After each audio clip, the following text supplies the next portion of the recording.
Halo semuanya, perkenalkan kami dari kelompok 3 akan menjelaskan secara singkat mengenai terapi Gestalt. Terapi Gestalt dikembangkan pada akhir tahun 1940-an oleh Fritz Perls bersama Laura Perls sebagai bentuk pengembangan dari psikoanalisis, tetapi dengan pendekatan yang lebih humanistik dan berfokus pada pengalaman individu. Nah, sebenarnya banyak sekali filosofi yang mendasari teori ini, tapi kalau kita tarik secara garis besar, yang pertama, konsep utama dari Gestalt adalah manusia dipandang sebagai satu kesatuan utuh dan yang mencakup pikiran, perasaan, dan perilaku. Ketiganya saling berhubungan dan tidak bisa dipisahkan. Terapi ini juga menekankan pada konsep here and now, yaitu kesadaran terhadap apa yang dirasakan dan dialami saat ini. Karena dalam Gestalt, kesadaran diri atau awareness menjadi kunci utama untuk pertumbuhan pribadi dan mencapai aktualisasi diri. Selain itu, Gestalt bersifat anti-deterministik yang berarti manusia tidak sepenuhnya ditentukan oleh masa lalu, tetapi memiliki kemampuan untuk berubah dan bertanggung jawab atas dirinya. Namun kesadaran ini juga bisa terhambat oleh pengalaman masa lalu yang belum selesai atau unfinished business, serta kecenderungan individu yang terlalu fokus pada pikiran rasional dan mengabaikan emosi. Nah, oleh karena itu tujuan utama terapi Gestalt adalah membantu individu meningkatkan kesadaran diri tanpa menghakimi sehingga dapat memahami dirinya secara utuh dan merespon kehidupan dengan lebih sehat. Sekarang aku bakal jelasin tentang key concepts of Gestalt therapy secara singkat. Pertama, Gestalt therapy berfokus kepada keutuhan diri, yaitu melihat manusia sebagai satu kesatuan antara pikiran, perasaan, dan tubuh. Dan yang kedua adalah awareness atau kesadaran. Nah, ini termasuk key concept of Gestalt therapy yang paling penting. Artinya, individu mampu menyadari apa yang mereka pikirkan, rasakan, dan lakukan saat ini. Kesadaran ini bisa ditingkatkan dengan fokus pada here and now, menggunakan indera, dan bertanggung jawab atas perasaan sendiri. Selanjutnya ada energy and blocks. Setiap orang punya energi, tapi sering terhambat oleh rasa takut atau cemas. Lalu berikutnya ada growth disorder. Hal ini terjadi saat seseorang menghindari masalah dan tidak berkembang, sehingga ia sulit beradaptasi di lingkungannya. Lalu yang terakhir ada unfinished business, yaitu masalah masa lalu yang belum selesai dan masih mempengaruhi kehidupan sekarang.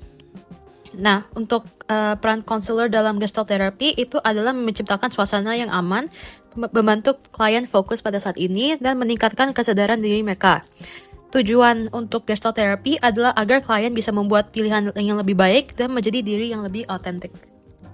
Hubungan konselor dan klien harus jujur dan terbuka, dan konselor tidak menghakimi klien sehingga klien dapat mengembangkan sarana untuk membuat interpretasi mereka sendiri. Dalam Gestalt terapi ada beberapa teknik utama. Yang pertama ada dream work, yaitu mimpi dipahami sebagai bagian dari diri untuk mengenali pikiran dan emosi tersembunyi.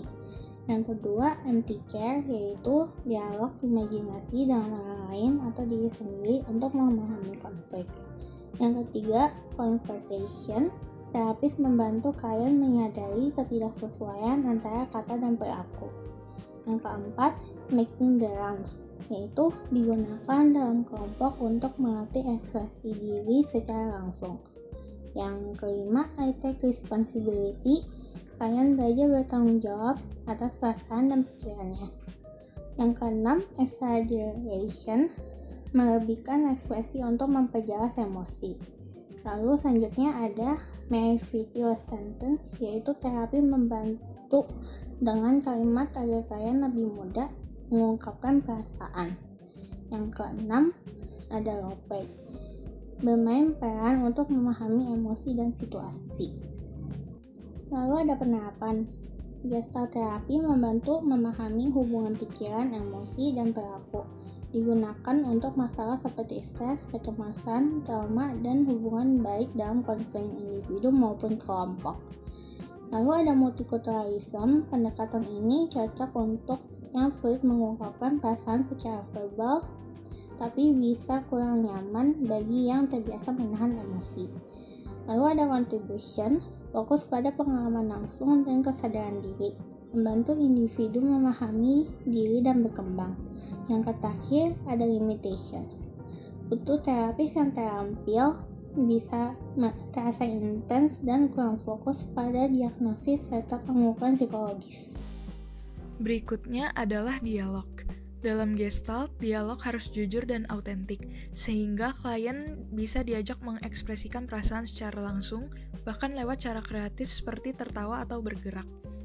Selanjutnya adalah dream atau mimpi. Mimpi digunakan untuk memahami diri klien, sehingga setiap bagian dalam mimpi dianggap sebagai bagian dari diri klien yang perlu disadari dan ia terima. Lalu ada body language, yaitu terapis memperhatikan bahasa tubuh sebagai tanda emosi. Klien bisa diminta memperkuat gerakan yang muncul untuk memahami perasaan yang tersembunyi. Lalu ada use of language atau penggunaan bahasa. Dalam terapi Gestalt, terapi ini menekankan penggunaan kata saya atau berfokus pada saat ini dan pertanyaan apa serta bagaimana agar klien lebih sadar dan bertanggung jawab atas dirinya. Lalu ada top dog dan underdog. Gestalt melihat adanya konflik dalam diri sendiri antara top dog yang menuntut dan underdog yang memberontak, sehingga keduanya diajak berdialog untuk mencapai keseimbangan. Fantasi. Teknik ini membantu klien membayangkan situasi atau peran tertentu agar lebih memahami pikiran, perasaan, dan hal-hal yang belum terselesaikan. Selanjutnya ada body as a vehicle of communication. Dalam Gestalt, tubuh juga berbicara. Gerakan dan sensasi fisik bisa menunjukkan emosi yang tersembunyi. Klien diajak menyadari gerakan tubuh, menemukan di mana emosi dirasakan, serta mengulang atau memperbesar gerakan agar maknanya lebih jelas. Selanjutnya, kebingungan. Saat klien terlihat bingung atau menghindar, hal ini justru disorot agar klien sadar dan mulai menghadapi apa yang selama ini dihindari. Dan yang terakhir, konfrontasi.